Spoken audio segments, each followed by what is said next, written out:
Harvard professor believes a meteor that crashed off the coast of Australia nearly a decade ago may actually be an alien spacecraft. Wow. What do you expect to find off Australia's northern coast? And the material of it is tougher than iron, based on the data.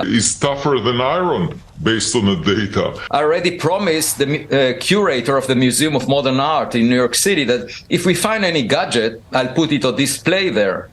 Oh, hang on, that's Australian property. We might have something to say about that. But at the time, US Space Command reported that it was just a meteor. Were they telling fibs?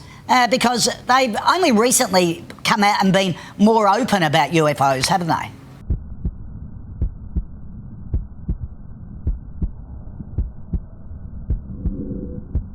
And we can learn from them. What would an alien look like? Is there any movie you think has got close?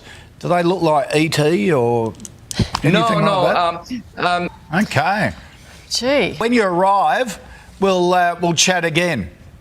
And show us. That would be, you could just bring one in. Yeah, would love that.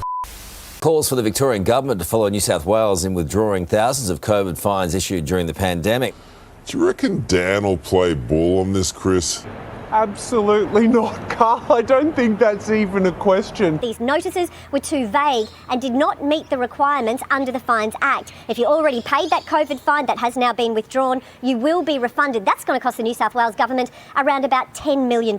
As for those remaining COVID fines, well, a judge will make a ruling on that early next year. So what does this all mean for Victoria? You failed the test! Oh, and I had such high hopes for you! 30,000 COVID fines have been withdrawn in New South Wales following a Supreme Court hearing. Millions of dollars worth of penalties will now be refunded. Yes, it's an amazing win for the people of New South Wales. And what that could mean is that all other COVID fines are found to be invalid because they don't state on the penalty notice the offence that the person has committed. None of this is on the police, who are just doing their job and doing what they were told in this regard. Well, thousands across the globe are standing in solidarity with people in China this morning, protesting the country's COVID zero policy. The tough restrictions. Gotcha, bitch!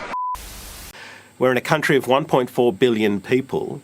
Only 40% of over 80s have received a third dose. And so whatever one thinks of the Chinese government, I think, as you say, the solidarity of the world needs to be behind the Chinese people here who are going to suffer in a way that perhaps we haven't seen from the COVID-19 pandemic thus far. I would have thought that in a country like China that perhaps everyone would have been persuaded perhaps a little more forcefully to ensure they were vaccinated. The fact that you have people out on the streets in the major cities protesting against their government, how does Xi Jinping, can he back down here?